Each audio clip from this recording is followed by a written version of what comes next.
Hi guys, this is our bird physiology video. By the end of the video you should be able to explain the form and function of these systems in birds: integumentary, skeletal, cardiovascular, respiratory, digestive, and nervous systems. So the integumentary system of birds, the main characteristic is feathers, and so that's something that no other vertebrate has.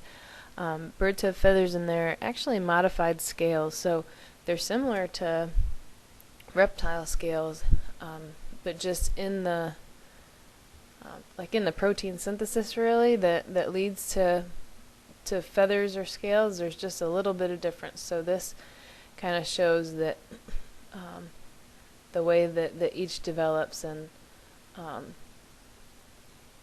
just that it's similar between reptiles and birds, where scales and feathers come from. So feathers are keratinized stratum corneum of the epidermis, so they're this kind of, where it shows here that it's coming from this scale bud, that's coming from the epidermis. And claws and beaks are also that keratinized stratum corneum, so that layer of the epidermis that's kind of hardened. Scales similar to reptile scales are present on the feet, and in some birds near the base of the beak on birds. And you can kind of see here in these pictures, this is keeled scales on a snake, and then look at the kind of overlapping feathers here, and you see the similarity, and you can see the similarity of the scales on the feet with the scales of a reptile too. So the purpose of feathers, there's a couple different things. They insulate the body, but they're also resistant and flexible flight surfaces, so they're super important for flight, for helping to create lift. And there's a wide diversity in feathers across different species, and they're usually specialized both for form and for color. Even their arrangement is different, so there's just a lot of different ways that feathers can kind of manifest themselves on birds, and it's related to things like breeding and blending in with surroundings and flying, and so it's all specialized for functions. Different kinds of feathers. There's contour feathers that have the large firm vein and a downy base. It's kind of your typical feather that you think of, but these aren't all over. They don't completely cover the body. There's teralae. Those are the tracts of the integument, of the outside of the body, that have the feather follicles, and then there's also bare patches called apteria, and so feathers aren't in every single place across the body, right?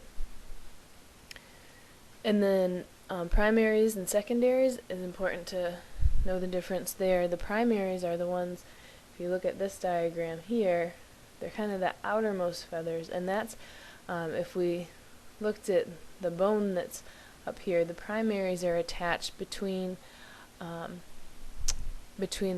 wrist and the tip of the vein, so they're kind of attached to the hand bones of the wing, even though for a bird it's not really a hand. Those hand bones are fused in a bird, so but it's from the wrist out. And then the secondaries are all of these that are attached between the wrist and the elbow, basically.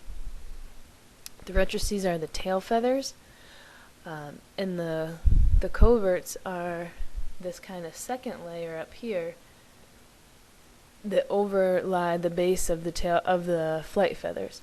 So primaries and secondaries here are your flight feathers, and they attach up here. The coverts kind of overlap that attachment area of the primaries and secondaries.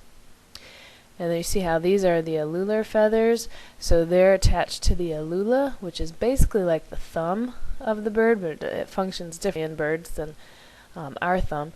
The allula feathers are kind of neat because they're able to move in different directions, and they can help the bird maneuver as they fly. So molting, that's replacing feathers, and usually molting is related in timing to reproduction, and most birds molt once annually. And that if it's once annually, it's called a postnuptial molt, and it's generally after the breeding and nesting season and before migration. You see this bird here is kind of mid-molt. See how it looks all scruffy? That's because there's some new feathers coming in and old feathers falling off. And then some birds, especially those with males who have really bright plumage for breeding, they go through what's called a prenuptial molt. So we think of nuptial as getting married, right? So before they find their mate, they have a molt so that they can put on this beautiful breeding plumage. And in some cases, this can be a full molt or a partial molt. You see here in this bird, see how there's the black wings here and the black wings here? This is just a partial molt. So they turn this nice bright red for breeding, and then they'll go back to kind of a drab greenish after breeding. And usually what triggers molt is photoperiod, so the length of a day.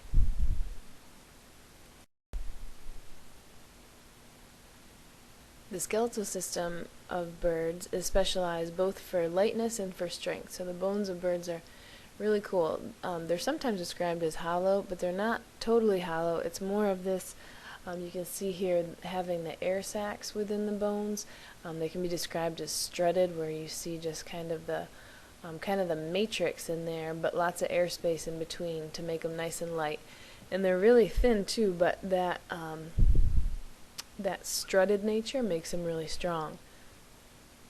The beak or the bill is composed of two bones that get extended. So the premaxilla bone and the dentary bone are extended to form the bill. The neck of birds is highly flexible. We've all seen that in birds. You think of swans and how flexible that is. And for some birds, that's to help them capture prey. Some of it's to look out for prey or to look out for predators. Different functions of that nice flexible neck. The synsacrum is an important component of the skeletal system of birds. This is a whole bunch of vertebrae getting toward the tail of the bird that are all fused. So in a mammal vertebral column, you see all these separate vertebrae. You see separate vertebrae all the way down. But here in a bird, there's this whole kind of sequence that's all fused right above the tail, and that provides this rigid plate for the rigidness helps with flight, but it also helps with the bipedalism of birds. Birds' bodies, if you think about where their legs are, it's kind of strange. It seems like they're really far back for their kind of weight distribution, and for them to not tip over, that fusion of the synsacrum helps them to walk on two legs that are set back that far. We've looked at the keeled sternum of birds before. So a mammal sternum is just flat like this, right? But the keeled sternum of the bird allows for all that muscle attachment to help with flight. Those muscles are necessary for flight. And both the feet of birds and the beak or the bill can be highly variable across species, and that variability is tied to their function. So what they eat, where they perch, where they walk, where they swim, things like that. Cardiovascular system of birds we've touched on before. Remember, they have a 4-chambered heart, very, very efficient. And it needs to be efficient because of the how fast their metabolism has to be to fly, right? To fly, you need tons and tons of energy. To make energy, you need lots and lots of oxygen. To get oxygen to the different parts of the body, you need to be pumping blood through the body, right? What's kind of interesting is that larger birds typically have a slower and smaller heart relative to their body size than smaller birds do. And if you just look at the heart rate of different birds, think about a turkey, which is a pretty big bird, right? Their heart beats less than 100 times a minute, whereas a sparrow, a little bird, heart beats 500 times a minute. So that's a pretty crazy difference. And also think about how much each of them fly. Turkeys fly far less than sparrows do, so sparrows need a lot more energy. Another neat thing about circulation in birds is that they have countercurrent heat exchange, and what that means is, especially pertaining to birds that might be wading in water or swimming in water that's really, really cold, when blood flows through their feet, that blood gets really, really cold because heat's lost. Think about the feet of birds. That's not insulated. They don't have feathers there, so they're losing heat like crazy as the blood circulates through their feet, and their feet is in this really cold water. But the way that the veins and arteries are set up in a bird, so remember, arteries go away from the heart, right? So this here is an artery coming away from the heart, coming down into the foot, and that red is showing you it's nice warm blood, right? But as it gets to the foot, it gets cooled off. But the veins going back to the heart are all kind of intermingled with those arteries that were coming right from the warm heart.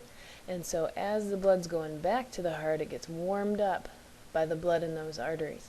Because if you brought ice cold blood back to the heart, you'd have a problem, right? So this allows for the blood going back to the heart to get warmed up on its way. And again, that's the countercurrent heat exchange. This is actually similar to how blood flows over through the gills of fish. There's countercurrent exchange there.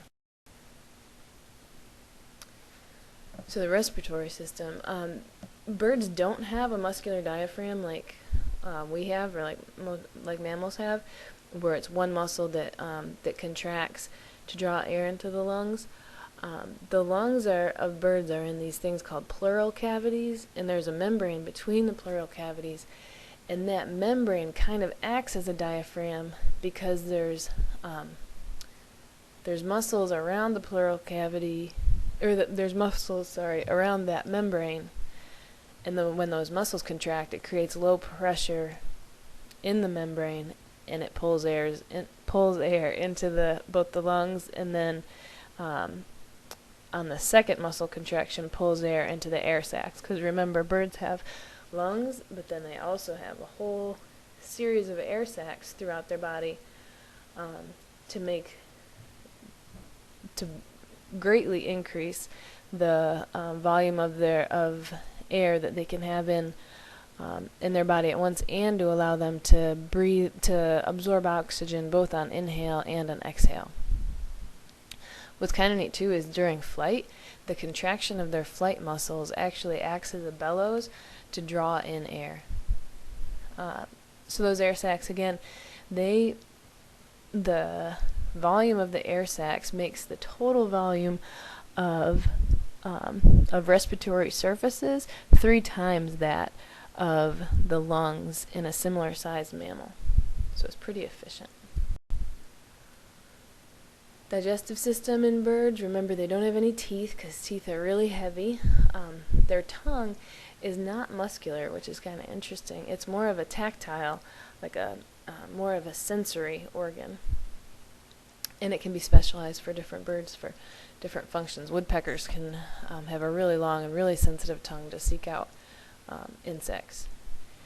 Remember, the crop is used especially in grain-eating birds for storage. And then the gizzard, since they don't have teeth, the gizzard is where they'll have grit in there and stones sometimes, and that'll be used to grind up the food instead of chewing with the teeth. Another thing that's unique, at the end of the intestines, or at the end of the small intestines, right before the large intestine, there's this paired ceca, and that has a variety of digestive functions in the bird. Nervous system. So most birds do not have a very good sense of smell, so they have a reduced olfactory portion of their brain, but their optic lobes, so their sense of sight, is greatly enlarged and really well developed. So birds have the best sight overall when looking across the classes of vertebrates, and that's because they need it for flying, for foraging, for mate selection, for navigation. In their eyes, this is kind of crazy, the weight of their eyes might equal or exceed the weight of their brain, so that's kind of crazy. And as you know, the position of eyes gives you an indication of whether they're predator or prey, right? Eyes in the front, ready to hunt, eyes on the side, eat, run, and hide. What's pretty cool is the eyes in the front allows them to have binocular vision. Owls have amazing binocular vision. What's also cool about owls, though, remember that flexible neck? They can turn their head just about 180 degrees in each direction, so they have just about 360-degree vision, but they also have this super binocular vision. So they've got the best of both worlds with their eyesight. Something like pigeons, they have, with their eyes on the side like this, they have about 300-degree vision, but they don't have the binocular vision for focusing on prey, but that's fine because they aren't really predators. Some birds can even perceive ultraviolet and polarized light, which is pretty neat. And many birds have good hearing, especially owls. And the great horned owl, these ears, they're really just modified feathers to kind of help filter the sound in. And the tympanum in birds is part of the inner ear. So you think about in like amphibians with frogs, the tympanum, you can see it really clearly, but with birds you don't really see it because it's in the inner ear. Some birds that can even use echolocation for location of prey. Okay, so now it's time to go back over your notes and make sure you have information about the form and function of the integumentary, skeletal, cardiovascular, respiratory, digestive, and nervous systems. And we'll end with a bit of bird trivia. The bee hummingbird from Cuba is the smallest living bird in the world. How big do you think it is in either inches or centimeters? Dun, dun, dun. Ready? 2 inches. It's tiny. 6 to 7 centimeters. Isn't that cute? All right, see you in class.